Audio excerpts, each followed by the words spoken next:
तेवढ्या टाइमात रात्री एखादा मिस कॉल येते, हे रात्रभर लावू लावू बेजार होते, फोन सकाळी 1 वाजता लागते, लागल्यावर कळते फोन कंपनीला लागला।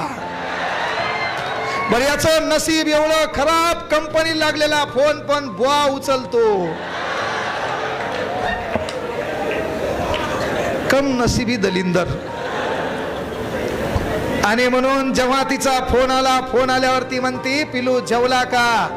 हे म्हणते ग्राउंड जास्त झालं, आज मी जेवणार नाही। तेव्हा ती तिकडून कोमल आवाजात म्हणते तू जेवला नाही तर मी पण जेवणार नाही। काय म्हणते? तू जेवला नाही तर मी पण जेवणार नाही। अबे दलिंदर आहो, तुमच्यासाठी या जगात प्रत्येक जण तिकडे ती बम जेवून असते, तुझ्यासाठी या जगात फक्त 2च व्यक्ती उपाशी राहतात, तुझी माय आणि तुझा बाप, हे तुला लक्षात घ्यायचे। आणि म्हणून येणाऱ्या कालावधीत आपण नोकरी लागू, प्रशासनात जाऊ, जे